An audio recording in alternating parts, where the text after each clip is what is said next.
There's only one real UW in the Big Ten. Wisconsin just put the Huskies in their place. Let's talk about it.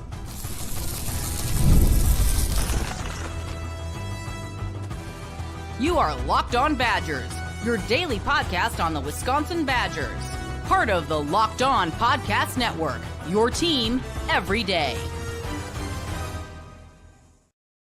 What is going on, Badger fans? Welcome to Locked On Badgers, your team every single day. Part of the Locked On Podcast Network. I'm your host, Ryan. That is Rajiv over there.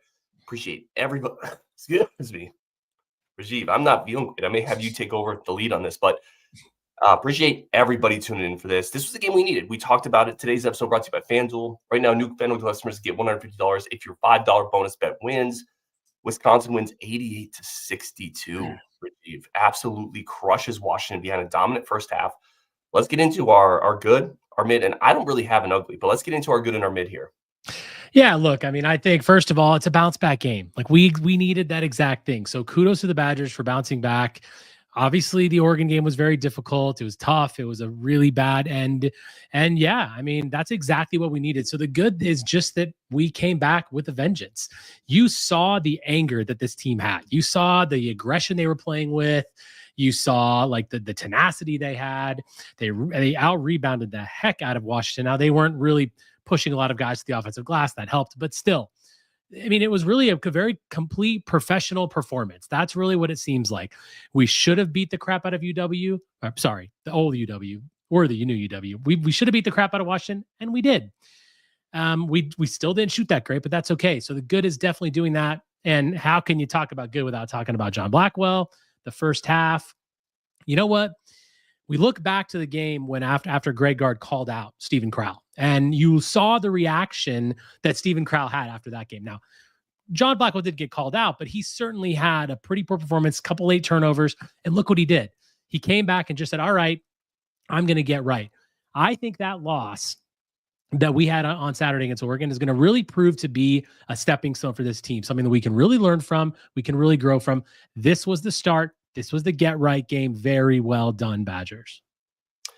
Yeah, that's really well said. They did what they had to do, which is what good teams do. This is why I talked about it in my post Oregon game. I didn't think it would snowball. I didn't think it would snowball because this team is not last year's team. This team is more veterans, better. My good is I thought the tempo was great in this game. The early in the game, ball movement tempo, I thought they were really, really crisp. And even though we started a little slow, a lot of those were good shots. A lot of those were good looks. Now, I do think I'll get to my mid in a second. Actually, I'll get into my mid in a sec. But I thought continually pushing tempo, which led to back cuts, which led to open looks, which put Washington in a blender. This was a really, really crisp outing. And you could tell that they were locked in, which it's really easy to not be locked in for a 4-12 Big Ten team. In the doldrums of February, this team was ready to go. Credit to them. Credit to Greg Gard. And I talked about it in my preview show. If this is the team I think they are, they're going to come out and play really well. And they did. So credit to them. This is what good teams are supposed to do. Yeah, absolutely. And think about had we not lost that game against Oregon, how would we have looked today? We probably still would have won because we literally just we destroyed a very overmatched team. They had no answer against us. But I mean, ultimately, I think they were really fueled by what happened on the weekend, and rightfully so. Like you needed a reaction because now it can kind of take you through. We have 3 games left in the season, the regular season. Let's push through those. Got a huge game coming up this weekend. So yeah, I mean, lots to go into. I'll go into my mid. So for me, the 3-point shooting, just kind of once again, 7 of 22. I think we ended up. It's okay that we're missing threes right now because, as you always say, and I've quoted you on this, water finds its level. Like that's kind of where we are right now, and I feel like that's very fair. So it's going to happen, right? Like we're going to lose. We're going to have shooting nights like this. The important thing is that when you have shooting nights like this, we still win, right? And so the mid for me is definitely just the shooting situation where we took pretty good shots. We just missed a lot of them. Along with that, another mid to me is kind of selection at times. I really do wish we would have gone low a little more. I mean, like Crowell, who, by the way, had a fantastic game again. I just feel like we needed to go to him a little more. Like there were times where I saw Tanjay post up in the lane and no one passed him the ball. I'm like, give him the ball. Like, let's go to the post because we don't need to shoot 22 times when we're facing an overmatched team. Now, it's fine that we shot them. definitely feel like, I think that percentage will rise a little bit if we get the cold nights out of the way now. That's fine. I was surprised that we came out as cold as we did, but so that's my mid, just kind of shot selection and overall 3-point shooting. Yeah, I agree completely. This was a team that the one thing they did really well defensively was to limit opponents from the 3-point line. Everything else they're pretty bad at. They're not a good defense at limiting fouls, not a good defense at limiting shots at the rim. And it felt like we fell into the trap that we occasionally do. And this is nitpicking. This is obviously nitpicking, right? But it felt like we fell a little bit into the trap that we occasionally do where we get a little shot happy. And there were better looks early in the game that I thought we could have hunted. So I agree with you there. But still, you dropped 88. You shot 56% from the field. This is very much a nitpick. And I want to hit this comment that Ryan had here. Talk about having a genuine culture. Because this is the type of thing we talk about with last year's team. It snowballed because the culture wasn't there to self-correct. The culture wasn't there to look yourself in the mirror and say, that's an inexcusable loss. Talk about the Michigan one or the Nebraska one and fix it. That snowballed. That's a sign of bad culture. This team didn't snowball. This game didn't snowball. We talked about the strength of this culture the entire year. Credit to Greg Gard. I think it was on full display today. I think a moment that can really be personified was when Janicki hit his 3 and he was kind of talking trash to the bench, to his own players, which I thought was like, they really enjoy playing with each other. They really enjoy that camaraderie that they have. And yeah, I think that's absolutely, massive. And the culture is clearly there. And that's the kind of culture you need when you go into March, right? Like this is what's going to happen. Let's hit the bad. Max Glesman, it looks like we don't know anything definite. They said a lower body injury. Looked like maybe he had a bit of an air cast on an ankle. That's always the worry, right? One injury can derail the entire thing, which is why, again, the double bye is so important. That's one less game you have to play. That's why I don't really love the Big Ten tournament, which I've talked about. That is the bad, though. G6 is correct. That is absolutely the bad. Yeah, the other bad is Washington. They're not very good. They're kind of bad. I mean, yeah, listen, I'm not going to pick them anything out this game because that's just like, that's a bad team. We're a good team. And you know what? There's just something so pleasing about whooping up a team you're supposed to, like, because oftentimes it'll happen where, you struggle against that team. Nah, man, we just dominated that game from beginning to end and the lead just kept growing and kept growing. So yeah, I mean, just really good. I did want to bring up a comment here from Tyler Strieber. Does it make either of you nervous that we seem to not be hitting shots at the clip we did earlier in the year? Bad time of year to start cooling off. I actually am not bothered by this because I feel like every team's going to go through a cold snap and you're not going to see us shoot 45% all year. That's just not happening. I'm okay with it happening now. Like we had a bad loss and that was tough. We kind of rebounded. We're still not shooting the ball well. Like it's going to come back because it just does. Like you say, water finds its level. So I'm totally okay with it. If we see it multiple games in a row, like another 2 or 3 games, that's different. But I'm not worried about the percentage shooting at all. Yeah, I'm not either. And these guys are too good of shooters, and we continue to get good shots. That's the thing. Like, if you're going to continue to get good shots with good shooters, the results are going to follow. Listen, it doesn't mean you can't have a down game. You certainly can have a down game, and you could have one at the worst time. But no, I'm not worried about it. I think these guys are professional shooters. The spacing's great, and they're getting continual, good, efficient shots. And if that's the case, they're going to hit a lot of them. I'm not stressed about that. But it's a good question from Tyler. I think it's a fair question, but I'm not that worried about it. I've got one more bad I want to bring up. And I just think that, again, I feel sometimes we're giving up so many open looks. I don't understand it. Like, Washington shot pretty well, but it's, I feel like teams always make threes against us. Well, because they're wide open threes. That's why they always make them against us. It's really frustrating. I don't know if it's an effort thing or if it's a scheme thing or we're just not there. We're going to get burned because some of these mid-major teams that are 13, 14 seeds, boy, they can shoot lights out. And if that happens to us in the tournament, look out. We've got to find a way to pressure the 3 more. Yeah, and it is who we are, though, right? Like, It's one of those, it's similar to our football team last year, right? You remember towards the end of the year, we were talking about, well, man, if they could just stop the run. Well, they can't because that's kind of who they are. Like, part of who we are. And I will say, I think, again, it goes to that balance of you're scoring 88, you're giving up 60. You get a little lackadaisical at times on the defense end. It just happens. Yeah. Like, still, you're right, though. I think we gave up a lot of open looks. We gave up a lot of open looks to a team that can shoot them pretty well. But that is our bugaboo. Unfortunately, that is the part of this team that if you get in March in the wrong matchup, it can absolutely hurt you. So I think it's a good point. All right, let's take a quick break here. We'll come back to player of the game, which I don't think there's any surprise, but I think we got to talk about how good he is. And I also want to ask Rajiv, who's your runner-up today, player of the game? That's coming up next on Locked On Badgers. First, a quick break for our friends of the show over at FanDuel. FanDuel is incredible, right? They continue to be your number one source for all your sports betting needs. NBA is just getting started. That's the great thing with FanDuel. As soon as one sport ends, the NFL ends, the next one comes up, right? And NBA, spring training is happening. So, baseball's around the corner. March Madness, which is the ultimate time, Rajiv, in college, in sports betting. There's nothing better, and that's around the corner. What do you love most about FanDuel? I mean, that exact thing, single game parlays, all the things you can do to it. And March Madness, honestly, is the best time for it.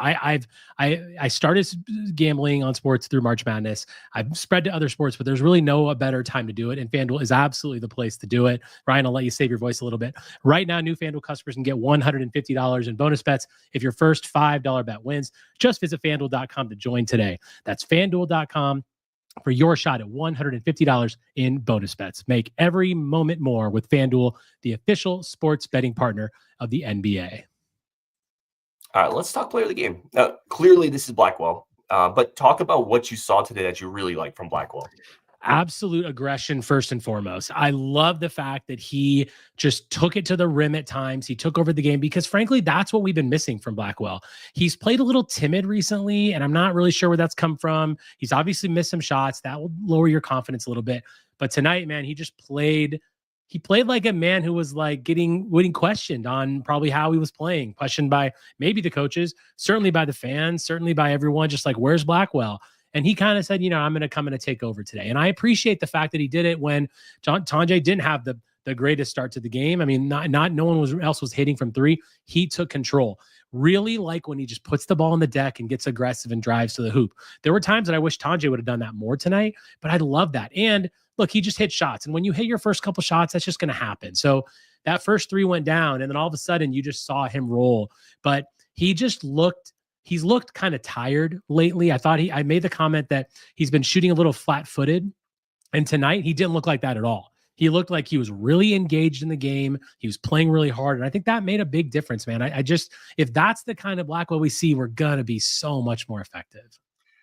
Is it fair to point out that once again you have a yo-yo, right? That the Blackwell game doesn't come at the same time as the Tanjay game. Like, he just consistently this year, when one goes off, the other one doesn't. But that's okay. I think that's fine, because the thing with this offense is everybody plays a part in spacing it out. So if Blackwell's cooking, Tanjay's threat on the floor allows that to happen. So it still works, but you would like to see, listen, they're going to need a game where both of them score 20 plus in March. They just will. You need your two best players to score 20 plus in March to lead you to a victory against a really good team. They got to be able to do that. And since it hasn't happened, it probably will happen in March, which will be great. Let that happen in the Sweet 16, and then we'll go from there. Give me your runner-up player of the game. And we got a bunch of people in the comments that already have, they've said Amos, Crowell, someone had Kamari McGee. Who's your runner-up player of the game here? Yeah, listen, for me, it's Stephen Crowell. I just, once again, I'm so impressed with him. Like, he ultimately, he knew that he had an advantage, because there are a lot of guys that can guard him, but there's really not a lot. There's not a ton of guys in the Big Ten that can really shut him down unless you double down on him. His post moves and his sort of like dynamism in the post has just gotten better. Like, I know that we don't see a ton of growth in post moves throughout the year, but he's just slight upticks, right? Like that, the hook off the glass today, the reverse under the basket, like all these things. I'm like, man, like, I know that he was playing an inferior team, but that's the kind of Stephen Crowell we need. If he's not double down, he needs to do that every time. He needs to get the ball in the block, and then work the post a little bit. And then if you want to find a pass, you find a pass. But yeah, to me, that's it. He had a steal tonight. I don't know. I had his stats up, and then I don't have them. Yeah, I had 12 points, 3 rebounds, 4 assists, by the way. Just really good game. Yeah. I mean, I think you could definitely talk about Kamari McGee, like that stretch of 6 straight points. I'm like, holy crap, who is this guy? That was awesome. I thought Janicki played well. Amos played well. I mean, there wasn't really anybody who didn't play well, but I'm giving it to Crowell, because I feel like, I mean, you and I certainly have given him a lot of love. I think Crowell always needs more love because he doesn't get enough. He's the player of the game outside of Blackwell. Yeah, people are going to miss him, man. I keep saying it. People are going to miss Stephen Crowell. Despite some of the frustrating moments in the Stephen Crowell career arc, you're going to miss him next year. That's a great one. That's who I had, but I'm going to go with Kamari McGee. So just to talk about another player, the energy that he has, you just need a guy. That's the Josh Gosser. That's the Showalter. You need a guy who can come off and just provide a lot of energy, who can provide a great spark, who can generate a little 4-point burst. His energy is incredible. Had 8 points, a couple assists, and then just rebounds. He helps you out on the glass as well. And we talk about culture. Kamari McGee is one of the ultimate culture guys. Again, going back to the beginning of the year, I talked to him and I said, "What have you like? How have you helped integrate these new transfers?" And he said, "It's all about Wisconsin. I love this place, and we're going to get better together." It's so easy to root for, man. And he's such a great culture guy. He's one of those guys that, it's like the old Rudy thing. Like if all of my players had this guy's heart, like we would be that much better. I mean, Kamari McGee's the heart of the team, man. Like you saw how excited he got after he made those three, how excited the entire bench gets. You can see how close the team is based on, look at the sidelines. Like they're all going nuts every time someone does something great. That goes back to that culture thing. Kamari McGee is like the heartbeat of this team. Like he's a little engine that could. He comes off the bench, just gives it 100%. Like that hustle play where he ran down the court and ended up being out of bounds on the other player. Like that's Kamari McGee in a nutshell. We haven't seen all of our guards do that all year, but we see him do it every single time he has an opportunity. And there's going to be a game that flips. There already has been games that have flipped because of him. There's going to be a game that flips because of his hustle plays. Like he's going to make a play that's going to, I can see that corner three, to win a game in the Sweet 16. He is really a special player. He has no fear. And another thing is, like, did he have any turnovers tonight? I know that we didn't have that many as a team. We had 5 as a team, by 4 in the first half. Yeah, 4 in the first half, 1 in the second half. That's another good, by the way, is that we just didn't have that. He did not have any turnovers, and he handles the ball a lot. Like that's pretty impressive. I can't say enough good things about Kamari McGee. We have such a nice bench. I mean, we go 4 deep on the bench, and every single one of those guys contributed tonight. And every single one of those guys is going to contribute in March and be a huge part of what this team does. Yeah, Buster Bluth says, great name, by the way, from a great show. Every good team needs a wake-up loss. At Oregon loss may be the best thing that happens to us. That's one of those things where you also shouldn't lose that game, but you can go one of two ways with it, right? And this is where I thought this team would go with it, and that's what they've done. Let me ask you this. So a couple questions in here about Old Rivers Farm, still frustrated with the starters playing in 6 minutes to go in a 30-point blowout. Another one asking if Tanjay should have got a load management night when you're up 30 points and 6 minutes left, 5 minutes left. Obviously, you have a grind coming up. These guys have shouldered a heavy load. What are your thoughts on this? I think in retrospect, I would say, yeah. In the moment, I wasn't bothered by it because I knew at the under 4 timeout, he'd pull everybody, which he did.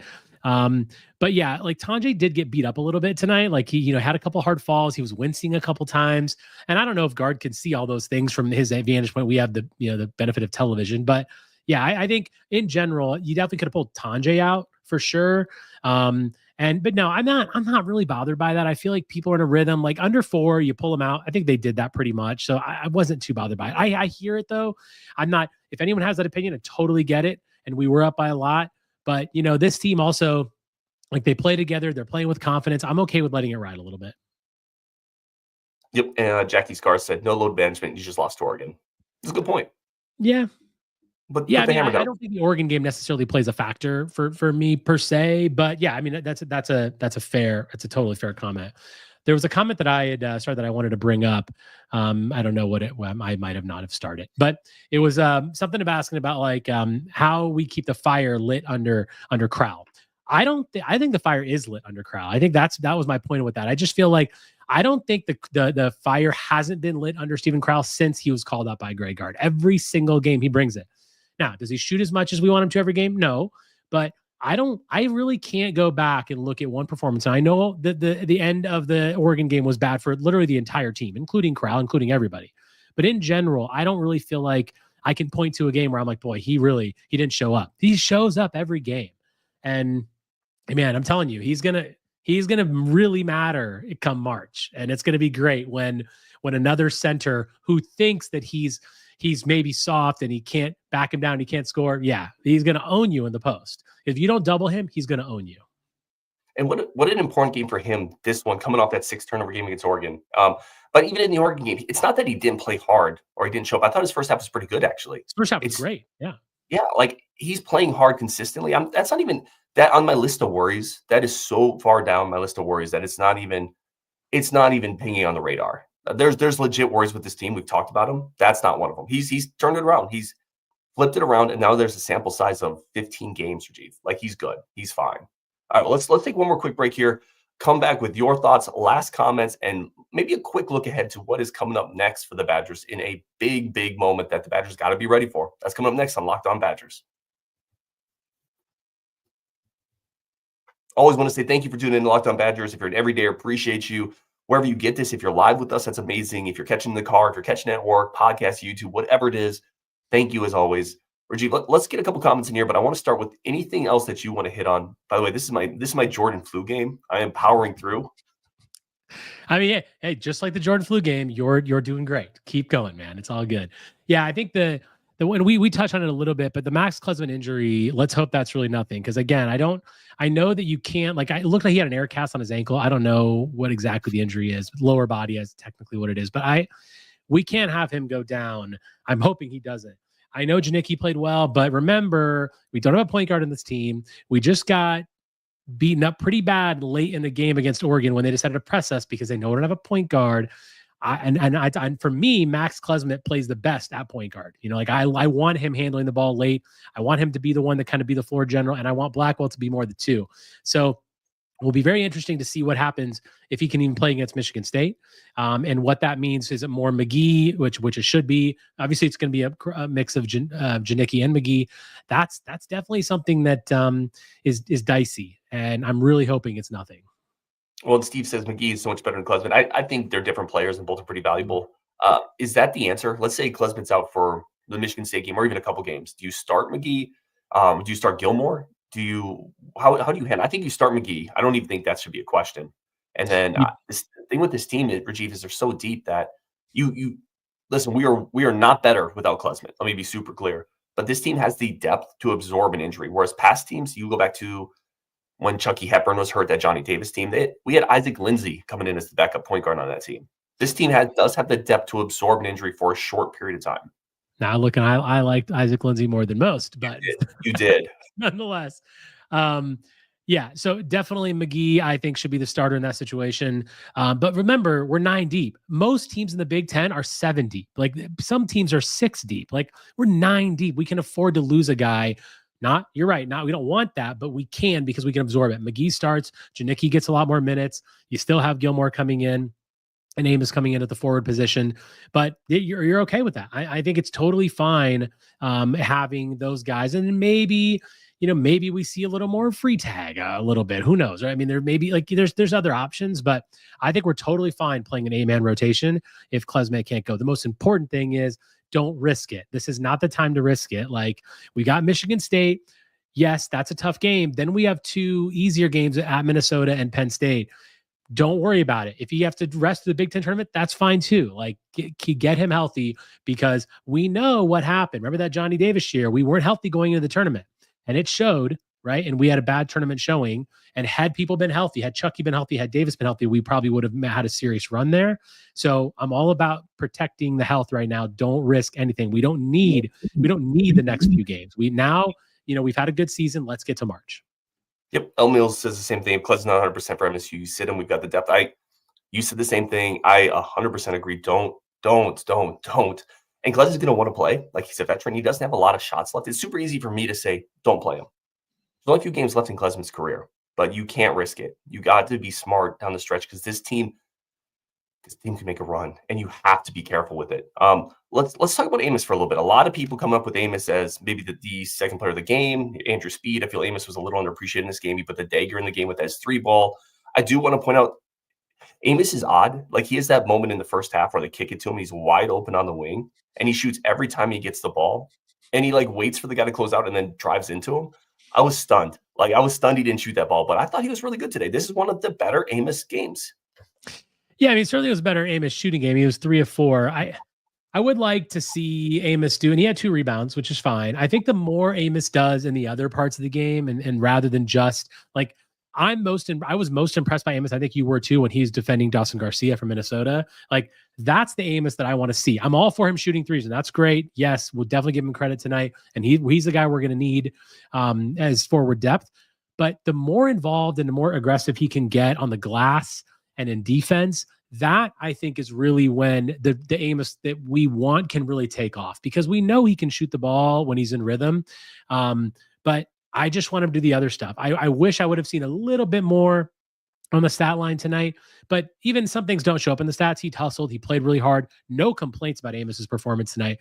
Is he underappreciated? Kind of what Andrew said. I think so. I think he is, because obviously we're 9 deep, and like 8 and 9 being Janicki and Amos don't really get talked about like the other 7 naturally. He's going to play a crucial role. The more and I've said this about Klesman, I've said this about Janicki, the more they do the little things, the more they show those hustle plays. Like, you saw Janicki like just jumping for rebounds today, like really aggressive on the boards. That's the kind of play I want to see from Amos constantly. That's when those players, to me, go to the next level, because then you couple that with their shooting ability and everything they're doing. You go with all the effort, and then you've got yourself a great player. So I'm very happy with Amos. Just want to keep seeing more in the little small aspects of the game. Yeah, and it's fair to point out Amos coming from not a lower level D1, but coming from a school that wasn't very good at a lower conference of college basketball, adjusting this year. He's back next year. On a team that loses a lot of pieces, Amos is a guy who could take a big jump and slide into that lineup next year, or at least a much bigger role. That won't surprise me at all. I think you're starting to see some flashes. If he gets into this offseason and really works hard at it, that could be this team has a history of developing bigs. This team has a history, Greg Gard and this staff, of sophomore to junior jumps, junior to senior jumps. You could definitely see that with Amos, and we know the skill set's there. It's just about consistency with him. All right. Any last thoughts on this before we maybe get a few comments in, and then really quickly touch on Michigan State and the importance of that game? No, I think it was a good bounce back. Let's keep moving. Like we've got to grow from this now. Like what we learned in the Oregon game needs to be applied to the rest. And listen, very professional win, very exactly what we needed. This is like one of those like check marks, right? Like we beat a bad team. Check. There's no shame in whooping a bad team. That's exactly what you should do. And that's we always want to see our teams destroy these kind of teams. Bottom barrel of the conference, got it done. Love it. Yeah, it's exactly what you had to do. Very well said. There's a lot of teams lose to bad teams. Or the other thing I said in my show before this game was, listen, if you win 77-70 against this team, I'm going to be frustrated, because that's going to be a bad sign. They just took care of business. They mopped the floor with them. So yeah, I 100% agree there. Let's hit really quickly on Michigan State. More content coming up on that game, but the importance of that game, I'm curious how much you think they need that. We already talked about if Klesman's not ready, don't rush it. You don't necessarily need it. What are your thoughts on the Michigan State game coming up? Yeah, I mean, I think from a seeding perspective, it matters, obviously, because, we kind of went down to sort of a notch after the Oregon loss. If we beat Michigan State, we're going to be a top 10 team next week, probably on the 2 line going into the last 2 games of the season. Considering we were a 3 before we beat Purdue, like we're obviously the committee thinks very highly of us. But I would say this: if we lose the game, it's okay. To me, it's more about how we play. It's more about, do we get beaten down there? Do we give up a bunch of open threes? Like Michigan State, the thing that always scares me about that team, they have a knack for turning it on defensively pretty much whenever they want to. And late in games, you've seen multiple games. If you watch Michigan State games this year, multiple games, teams haven't scored the last 5-7 minutes of the game. Like they are really, really good as a lockdown defensive team. How are we going to battle against that? So, like, yes, I want to win, of course, but I'm really focused on how we look and what we look like in that game, because that's going to matter a lot. And it's going to really give us a sort of a look into how we can play in March. Like the Purdue game, that was amazing. Like if that's the kind of performance we have now, Purdue's come down a couple notches. They've had a couple losses in a row. Michigan State, highest ranked team in the conference. They just went on the road to Michigan and won. They play Michigan again. They're looking to maybe climb up to the 1 line at some point. And Tom Izzo's teams always bring it. So I'm just really interested in seeing how we play. If we lose on the road at the Breslin Center, that's fine. Like that, you're likely not going to win. Just like we likely weren't going to win in West Lafayette. We stole one. We got it. That's great. If we still win this weekend, that would be fantastic. But let's focus on what we're doing. Don't make mistakes and find ways to shut down their 3-point shooters. Yeah, Tyler Strieber said MSU needs to be competitive for sure, not something I have expectations to win. I think that's very similar to what you were kind of talking about. It's similar to what I think as well. You got to play well. That when you come down the stretch, it's about playing well. It's about fine-tuning what you're doing. It's about really getting the engine humming for March. So go on the road, play really well. And if you play really well, Michigan State's a great team. This is going to be a coin toss game if you play really well. And if you lose a coin toss game on the road to Michigan State, it's okay. Nobody nationally is going to look at it and say, what a fraud team to go to the Breslin Center and lose 77-73. So, yeah, but play well. You have to play well. I think that's where I'm coming on to what Yeah, I mean, Michigan State. we can't have one of those games where it's like, we get beat 100 to 65. We don't want that. Like we can't have a game like what we saw Washington do tonight. We just got to play well, and I think we will. I mean, look, that's a game that's a rivalry that's been around a long time. I mean, even when I was in college, it was a huge kind of rivalry. We kind of traded Big Ten championships for a while, so this is going to be a big game. Greg Gard's going to be up for it. That the players are going to be ready. It's similar to the trip to Mackey, one of the hardest places to play in the country. They do a great job with their student section, their atmosphere. Like that's what they have there. So yeah, I'm excited about it. I'm going to be actually. Is it Sunday or Saturday? I think it's Saturday. I think it's Saturday, right? Yeah, it might be Saturday. I'll be in Hawaii, but I will be watching it. So that'll be fun. All right. I appreciate everybody tuning in. We got over 300 of you here, which is incredible as always. Really appreciate the support for the show. Badgers whoop up on Washington, which is you had to do. When you're done, go check out Locked On Big Ten. Craig Sheeman has all the biggest stories on the Big Ten Conference. NIL realignment is all over there on Locked On Big Ten. We're going to wrap it there on Wisconsin, and we will talk later. Blue Day.